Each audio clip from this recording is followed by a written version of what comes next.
ഒരു വാതകത്തിൻ്റെ മർദ്ദം 2 atm വ്യാപ്തം 5 ലിറ്ററുമാണ്. താപനില 300 കെൽവിൻ ആണെങ്കിൽ മോളുകളുടെ എണ്ണം നമുക്ക് എങ്ങനെ കാണാൻ പറ്റും? അത് നമുക്ക് തന്നിരിക്കുന്ന സാധനം എടുത്ത് എഴുതാം. മർദ്ദം തന്നിട്ടുണ്ട്. മർദ്ദത്തെ നമുക്ക് പി ആയിട്ട് എഴുതാം. എത്രയാണ്? 2 atm. അടുത്തത് വ്യാപ്തത്തെ വി ആയിട്ട് എഴുതാം. 5 ലിറ്റർ. താപനില അഥവാ ടെമ്പറേച്ചറിന് എഴുതാൻ പറ്റും. ടി = 300 കെൽവിൻ എന്ന് കിട്ടി. അങ്ങനെയാണെങ്കിൽ മോളുകളുടെ എണ്ണം അഥവാ എൻ എങ്ങനെ കാണാൻ പറ്റും? അതിനൊരു ഇക്വേഷൻ ഉണ്ട്. P V = NRT.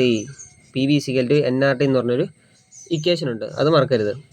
പി എന്ന് പറഞ്ഞാൽ പ്രഷർ, വി വോളിയം, എൻ എന്ന് പറഞ്ഞാൽ നമ്പർ ഓഫ് മോൾസ് ആണ്, ആർ എന്ന് പറഞ്ഞാൽ മറക്കരുത് അതൊരു യൂണിവേഴ്സൽ ഗ്യാസ് കോൺസ്റ്റൻ്റ് ആണ്.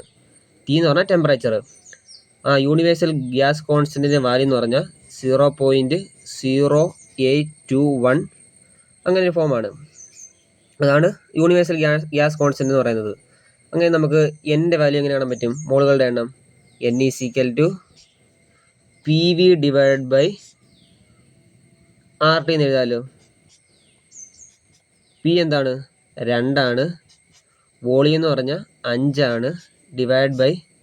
R എന്ന് പറഞ്ഞാൽ യൂണിവേഴ്സൽ ഗ്യാസ് കോൺസ്റ്റൻറ്റ് 0.0821 അടുത്തത് ടെമ്പറേച്ചർ എത്രയാണ്?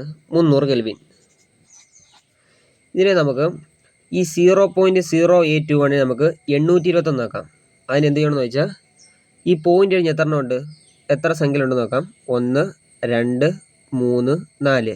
4 ആവുമ്പോൾ മുകളിലും താഴെയായിട്ട് 10,000 കൊണ്ട് ഇൻറ്റു ചെയ്താൽ മതി.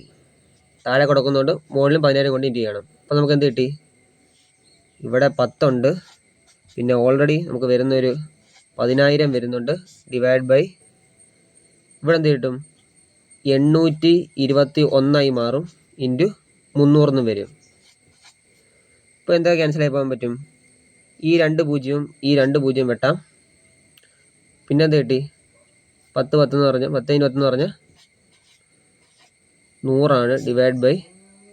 821 × 3 എന്ന് പറഞ്ഞാൽ 3 6 24 2463 കിട്ടി.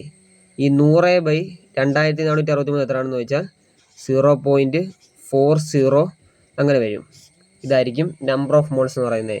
അപ്പോൾ നിങ്ങൾക്ക് വീഡിയോ ഇഷ്ടപ്പെട്ടെങ്കിൽ ലൈക്ക് ചെയ്യാനും ഷെയർ ചെയ്യാനും സബ്സ്ക്രൈബ് ചെയ്യാനും മറക്കരുത്.